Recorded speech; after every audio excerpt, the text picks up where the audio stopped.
Thank you to the entire Public Health Committee, particularly co-chairs Abrams, Steinberg.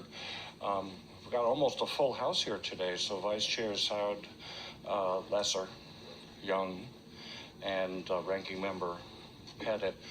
I'm here to speak to you today with a friend of mine named Aimee Jette, and she's going to do most of the talking, but we have a very simple ask in regard to Committee Bill SB 387, an act concerning art therapists. I want to start by just expressing my gratitude to the committee and to the Department of Public Health for all the work in 2019.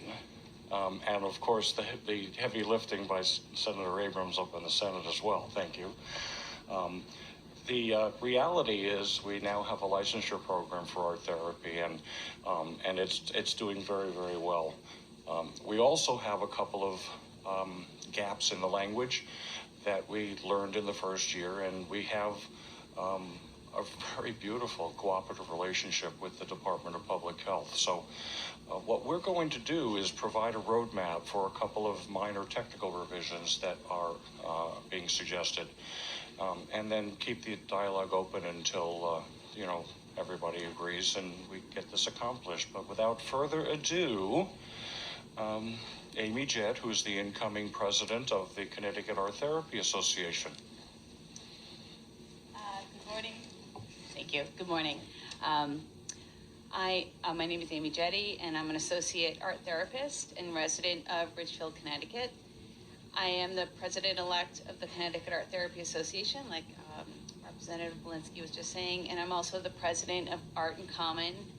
It's a 501c3 community outreach charitable organization whose mission is to increase community awareness around important social issues, and we're in Ridgefield. So the first amendment we're requesting is a grandfather clause that would allow art therapists who currently hold their ATR credential and LPC credential to attain their Connecticut art therapy licensure. We request that this new grandfather clause would expire in 1 year. So currently our statute requires an art therapist board certification credential through the National Art Therapy Credentials Board. Before October 2019, a number of art therapists acquired an LPC in lieu of their ATR-BC because it allowed them to practice legally and bill through insurance. So this grandfather amendment would allow those who hold the ATR and LPC credentials to apply for the CLAT. And secondly, we'd like to support changing the temporary permit from 1 year to 2 years. So a new graduate needs more than 1 year to accrue the 1,500 specific art therapy client contact hours to acquire their ATR credential and sit for the boards. And we want to add a one-time 2-year renewal to that temporary permit. I'm going to ask you to summarize because we've gone through your 3 minutes. Yeah, sure. So we want to have a grandfather clause that allows ATR and LPC holders to get their CLAT that only lasts for 1 year.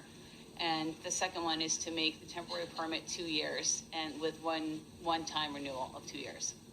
Thank you. Thanks. And just a quick summarization, just to really tie it up. There's precedent, for this, and will be provided with my testimony. There's also a couple dozen pieces of testimony from members of CLATA, but it is my plan to provide a very clear roadmap with precedent for consideration. Thank you. As to the matter of precedent, you're asking for doubling the amount of time that they have to come into compliance with the hours, yeah, and also making it a 2-year renewal. Is that in conformance to what other states are doing? With other states, they have, I know that New York, you can renew your license every single year. And then for the MSW for Connecticut, you can renew your license. It lasts for 2 years. Your temporary license lasts for 2 years. You can renew it once for 2 years. And the LPC associate license now you renew yearly. So you're comparing to other credential categories? Other associates that we have here in Connecticut. Thank you. Are there other questions? If not, Representative, President, thank you for your time. Right, thank you. Appreciate it. Thank you very much. Next up is Representative France.